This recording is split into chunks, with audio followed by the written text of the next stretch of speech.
ఇందాక వంశీకృష్ణ గారు లేవనెత్తినటువంటి అంశం నల్లమల్లకు సంబంధించింది సార్. అధ్యక్ష, మానవ వికాసానికి సమాజ అభివృద్ధికి రహదారులే జీవన రేఖలు సార్.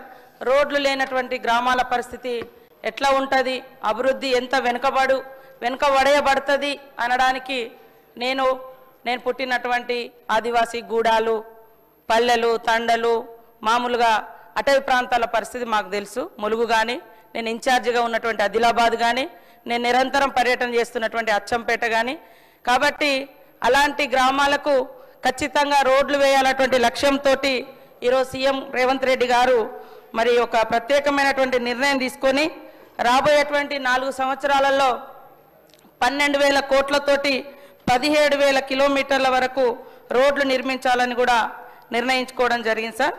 ఇప్పటికీ ఈ ఏడాది సిఆర్ఆర్ కింద 2,311 కోట్ల రూపాయలను మంజూరు చేసి 2,400 కిలోమీటర్ల నిర్మాణం కోసం టెండర్లు వేసే ప్రాసెస్లో ఉన్నాయి సార్. కొన్ని టెండర్లు కూడా అయినాయి, కొన్ని వర్క్స్ కూడా చేపట్టడం జరిగింది. రాబోయే రోజులలో ఇందాక మల్రెడ్డి రంగారెడ్డి గారు కానీ, వంశీకృష్ణ గారు కానీ లేవనెత్తినటువంటి రోడ్లకు సంబంధించి ఖచ్చితంగా మరి 12,000 కోట్ల రూపాయలు ఖర్చు చేస్తాం. 11,000 కిలోమీటర్లను రోడ్ల నిర్మాణం చేస్తాం. అదేవిధంగా తొందరలోనే 1,200 కిలోమీటర్లకు సంబంధించినటువంటి కొత్త రోడ్లను కూడా చేయడానికి ప్రతిపాదనలు కూడా సిద్ధం చేసుకున్నాం సార్. ప్రతి గ్రామం నుంచి, గ్రామ పంచాయతీ నుంచి బీటీ రోడ్లు వేయడం కూడా జరుగుతుంది. లాస్ట్ మంత్లో సీసీ రోడ్ల కోసం కూడా 324 కోట్ల రూపాయలను ఇవ్వడం జరిగింది. గత మార్చి నెలలో 600 కోట్ల రూపాయలను కూడా సీసీ రోడ్ల కోసం ఇవ్వడం జరిగింది. ఇప్పుడు ఆర్ఆర్ కింద కూడా మరి ఎంఆర్ఆర్ కింద కూడా 1,150 కోట్లను తొందరలోనే మంజూరు చేస్తాం సార్.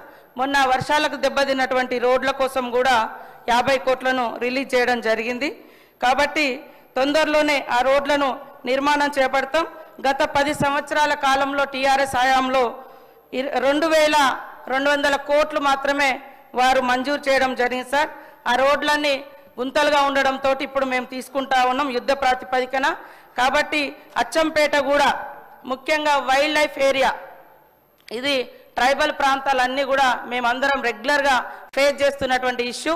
కాబట్టి ఈ వైల్డ్ లైఫ్ ఉండడంతో ఇటు మా ఏటు నాగారం ఏరియా కావచ్చు, అటు కవ్వాల్ ప్రాంతం కావచ్చు, ఇటు మరి అచ్చంపేట టైగర్ జోన్లో కావచ్చు, ఇవన్నీ కూడా అక్కడ ఉండేటువంటి 100 సంవత్సరాలుగా నివసిస్తున్నటువంటి ఆదివాసీ గూడాలకు రోడ్డు రవాణా వేయడానికి ఆటంకంగా కూడా మారుతుంది.